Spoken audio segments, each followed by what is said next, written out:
나워. 네, 카인과 아벨에 대한 이야기 잘 알고 있지? 네. 창세기 4장 1절부터 16절에 이르는 이야기로 인류 최초의 살인에 관한 이야기입니다. 그렇지. 카인이 동생 아벨을 죽인 살인극이지. 카인은 땅을 경작하며 살아가는 농부였고 아벨은 양식이었다. 그런데 어느 날 카인이 동생 아벨을 죽였다. 왜지? 주님께서 아벨의 제물만 받으시고 카인의 제물은 받지 않아서 시기와 질투에 사로잡힌 카인은 자기 동생 아벨을 돌로 쳐 죽였어. 심지어 주님께서 아벨이 어딨냐고 묻지만 모른다고 거짓말까지 했지. 그 말을 들은 주님께서 뭐라고 하셨지? 땅에서 아벨이 흘린 핏소리가 난다라고 하셨죠. 그러고는 땅이 입을 벌려 네 동생의 피를 받아 마셨으니 넌 평생 땅으로부터 저주를 받으리라. 넌 앞으로 아무리 밭을 갈고 씨앗을 심어도 그 어떤 수확물도 얻지 못할 것이고 넌 영원히 그 어느 땅에도 발을 붙이지 못한 채 떠돌아다닐 것이다. 잘했어. 그럼 만약 주님께서 앞으로 너에게 어떠한 시도 쓸 수 없을 것이고 심지어 모든 단어들이 널 피해가는 증거를 내리신다면 기분이 어떨 것 같나? 상상하기도 싫어요. 그렇지. 주님께서 그만큼 끔찍한 벌을 카인에게 내리시더라. 그런데 이상한 일은 바로 그 다음에 벌어져. 카인에게 표식을 주면서 누구든 카인을 죽이는 자는 7배에 해당하는 벌을 받게 될 거라고 하신 거지. 이상하지 않아? 살인자에게 표식까지 줘가면서 보호를 해준다는 거지. 싱클레어, 넌 이거에 대해서 어떻게 생각해? 표식을 보며 자기 죄를 깨닫고 평생 뉘우치게 살게 하신 것이야말로 주님의 뜻이며 이는 저희에게 본보기를 보이기 위함이죠. 그건 뭐야? 그건 우리가 흔히 배우는 내용이잖아. 우리가 배우는 대개의 것들은 분명 완전한 진실이고 올바른 것이지. 하지만 우린 그것들을 모두 달리 볼 필요가 있다. 감투의 규칙! 달리 볼 것.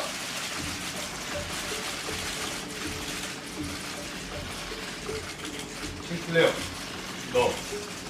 너 말이야. 너라면 어떻게 할 것 같아? 그러면 그 자리에서 바로 내주시겠죠. 표식이 훈장처럼 느껴져요. 훈장? 카인의 표식을 본 사람들은 그가 즉각 살인자임을 알아볼 거예요. 그는 인류 최초의 살인자라는 무시무시한 타이틀이 있습니다. 그런데 이상하지 않아요?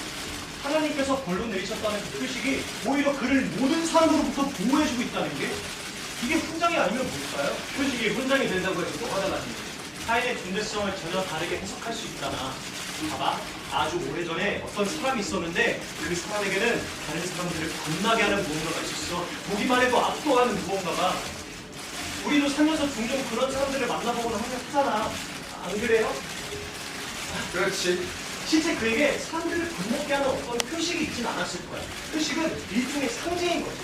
타인에게도 보통 사람들에게는 없는 비범한 정신과 담력 같은 것들이 있었을 테고 아마 강한 힘도 갖고 있었을 거야. 사람들은 그걸 두고 그가 표식을 갖고 있다고 설명한 거지.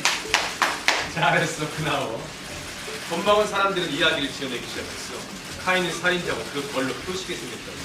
그 전까지 카인이 지닌 비범한 특성은 우월함의 상징이었어.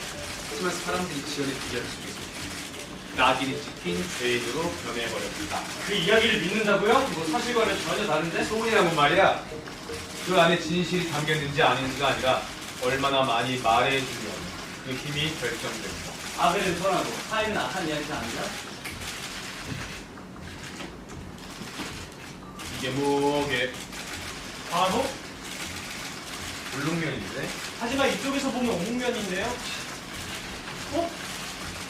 이 선 하나가 블록인 동시에 오목인 셈이네요? 자, 우리가 2차원 평면 세계에 있다고 가정을 해보자. 왼쪽에 이렇게 나오네. 죽을 때까지 오목면이라고 주장합니다. 반대로 오른쪽에 있는 싱클레어를 올록면이라고 주장합니다. 2차원 평면 세계에서 도전은 너희들 다 맞는 말을 하고 있어요. 하지만 우리는 3차원 세계에서 우리는 진실을 알고 있지.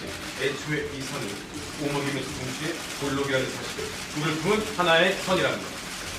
불을 품은 하나의 선? 해결에 심취하신 모양이네요. 태제, 안티테제, 신태제 다 고립합니다. 비슷하지만 전혀 다른 얘기야. 만약 너희 두 사람이 이 사실을 깨닫게 된다면 엄청난 힘을 갖게 되는 거야. 선이라는 경계에 구애받지 않고 자유롭게 살 수 있을 테니까. 자유. 그게 대단한 힘으로 느껴지진 않는데요. 아니, 전혀 다른 세상이 열리는 거지. 이쪽 저쪽으로 나누지 않아도 되는 세상. 완전히 자유로운. 그러니까 그런 세상을. 네. 오늘 수업은 여기까지야. 오늘 소문난 거 더 깊이 있게 끌고 나가보도록. 다음 주에 보자. 네. 볼게요. 싱클레어! 노충서 숨도 맞춰야지.